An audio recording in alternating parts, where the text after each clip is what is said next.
আসসালামু আলাইকুম প্রিয় দর্শক।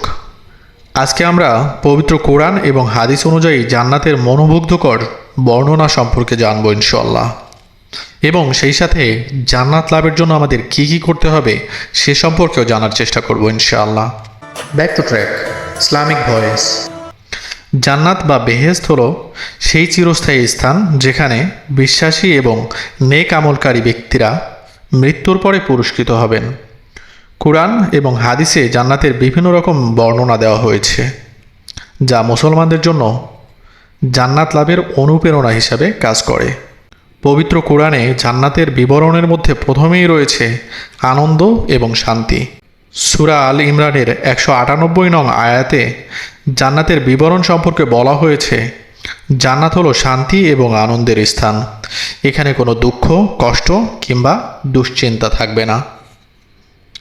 সূরা মুহাম্মাদের 15 নং আয়াতে জান্নাত সম্পর্কে বলা হয়েছে, জান্নাতে প্রবাহিত থাকবে পানির, দুধের এবং বিশুদ্ধ মধুর নদী।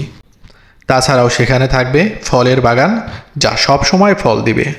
সূরা আত-তাওবার 72 নং আয়াতে বর্ণিত আছে, জান্নাতের বাসস্থান হবে স্বর্ণ, রৌপ্য এবং মূল্যবান রত্ন দিয়ে নির্মিত। এছাড়াও সূরা ইয়াসিনের 55 এবং 56 নং আয়াতে উল্লেখ করা হয়েছে, জান্নাতীরা মর্যাদায় উচ্চ অবস্থানে থাকবে এবং সেখানে তারা মহিমান্বিত সিংহাসনে বসবেন।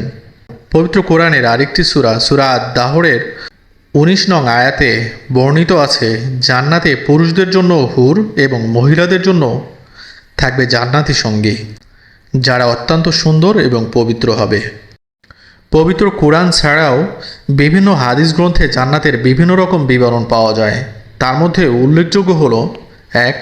যা কোনো চোখ দেখেনি, কোনো কান শোনেনি এবং কোনো হৃদয় কল্পনাও করতে পারেনি। হাদিসে বর্ণিত আছে, জান্নাতের নিয়ামত এমন হবে যে তা কোনো মানুষ কখনো কল্পনাও করতে পারবে না। সহিহ বুখারী এবং মুসলিম। 2. 8টি দরজা। জান্নাতের 8টি দরজা আছে। প্রত্যেকটি দরজা ভিন্ন ভিন্ন ধরনের নেক আমলকারীদের জন্য নির্ধারিত। সহিহ বুখারী এবং মুসলিম। জান্নাতে প্রবেশের শর্ত। জান্নাতে প্রবেশের কিছু শর্ত রয়েছে, তার মধ্যে প্রথমেই রয়েছে ঈমান ও নেক আমল। জান্নাতে প্রবেশের প্রধান শর্ত হলো আল্লাহর প্রতি ঈমান এবং নেক আমল করা। সূরা আন-নিসা 57। 2. আল্লাহর সন্তুষ্টি। আল্লাহর সন্তুষ্টি অর্জন করা এবং তার আদেশ নিষেধ মেনে চলা জান্নাতের অন্যতম শর্ত হিসেবে বিবেচিত হয়। সূরা আল মাইদা 119।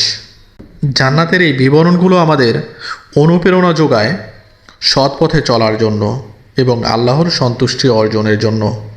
মহান আল্লাহ রাব্বুল আলামিন আমাদের জান্নাতীদের অন্তর্ভুক্ত করুক। আমিন।